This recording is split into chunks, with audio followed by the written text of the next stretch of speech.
Harley Davidson and Hero MotoCorp announced their collaboration in October 2020, and their first jointly produced bike, the Harley Davidson X440, has been launched a little less than 3 years later.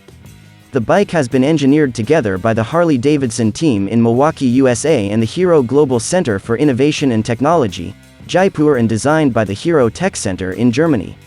In essence, the HDX 440 is the coming together of two stalwarts of the two-wheeler world, Harley Davidson, one of the world's most iconic brands, and Hero MotoCorp, one of the world's largest two-wheeler companies. The Harley Davidson and Hero partnership is expected to translate to 100 premium stores across India by March 2024. Details awaited on how these stores will be spread and the spread of showrooms and service centers. Both these companies carry tremendous legacies and unimaginable following. There is rarely a household in India that doesn't have a Hero bike, and there's rarely a Sunday in most parts of the world that you don't see a convoy of Harleys out for a ride. Owners of either brand don't think twice about putting their money where their proverbial mouth is, which brings us to this partnership itself. Back in 2020, when the rumors started circling about Harley Davidson looking at a partnership in India, Hero wasn't the only brand that people imagined HD to partner with. And now their first product is ready to roll. The Harley Davidson X440 is the coming together of two very immensely different schools of thought.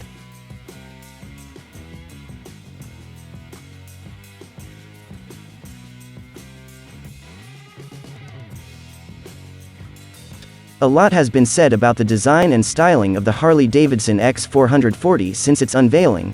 This all-new made in India, Hero's Harley Davidson is not your typical Harley. It cannot be, nor should it be. This is a made-for-India bike that tries to do justice to its Harley Davidson nameplate, while also appealing to a new demographic and segment. The bike feels very well put together. There aren't any dangling or exposed wires, the paint looks good and the buttons on the stocks look solid. And while the looks aren't immediately and universally enticing, the X440 does face stiff competition given how well received its peers have been. These include the Honda H&S CB 350, Re Classic 350, Re Hunter, and most recently, the Triumph Speed 400. The X440 comes in 3 variants: Denim, Vivid and S. Features standard across all variants include auto LED headlamp, LED tail lamp and indicators, USB port for charging, Bluetooth connectivity for features such as receiving calls, messages, playing music and turn-by-turn navigation. All these features are via the HD app and the navigation is based on MMI. While the Denim gets spoke wheels, the Vivid gets alloys and the S gets diamond-cut alloys.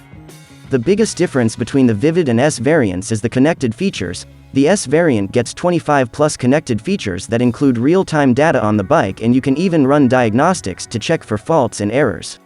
You also get immobilizer and geofencing features. Through the immobilize option, you can immobilize the bike. This will work only if the bike is shut or stationary or under 5 km/h.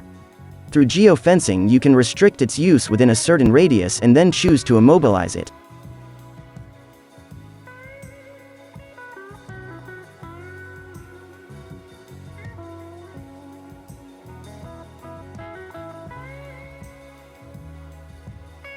Along the lines of you hear it before you see it, and for a single cylinder, the exhaust note does a fair bit of justice to the Harley nameplate. It isn't the typical Harley's roaring thump, but a thump nonetheless, and distinct enough to let people know this is different. The likely customers of this bike would be those looking for a fun motorcycle on their daily commutes, or those that like to ride on the open highway on the weekends for breakfast rides. It's going to keep this bunch quite satisfied. The bike is eager off the block and has quite a linear power delivery, not slacking or tapering off as you build momentum. Harley Davidson claims that 90% of the torque is available from 2000 revolutions per minute. The bike offers a handsome amount of low-end torque, a fairly decent mid-band, and predictably the top end isn't as enthusiastic. There's a sufficient pull even on higher gears when riding at lower speeds, with the engine doing its best to keep you moving. As you inch closer to the 100 km/h mark, the engine doesn't feel stressed and seems at ease to cruise all day long, while the journey from 110 to 130 km/h can take a bit longer. The bike seems to enjoy cruising at 90 to 110 km/h comfortably. Gear upshifts are very smooth and quick, but downshifts aren't so. When attempting quick downshifts, I couldn't go multiple gears down at once. I then specifically tested this and observed this to be common behavior. This can be slightly unsettling, especially during emergency braking or say when you head into a tight corner.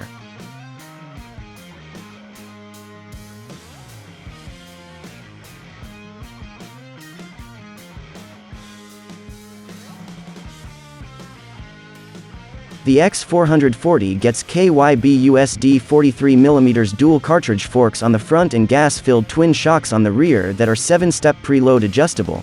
The bike feels extremely nimble and chuckable. Even at 190 kgs you can flick it around easily when you want to get past those narrow gaps. Although not exactly intended for the track, the bike did feel at home while cornering, allowing for a generous amount of lean. The X440 gets MRF Zapper tires 190ths on the front and 140/70ths on the rear. The choice of tires is surprising, and will not please the more seasoned rider.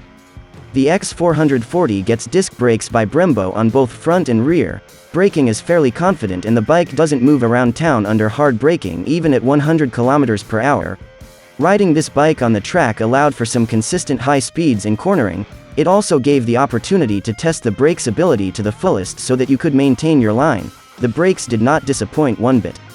Harley Davidson has had some braking issues in the past, but it does seem that they might not be a problem on this bike. The retro roadster styling with wide, flat handlebars and mid-set foot pegs makes for a very relaxed riding position. It seems to allow riding long distances fairly comfortably. With an unladen seat height set at 805mm, most riders will be able to have their feet firmly planted when standstill. At 5 feet 10 inches, I found the riding position to be very comfortable, without having to slouch or have my knees pushed up.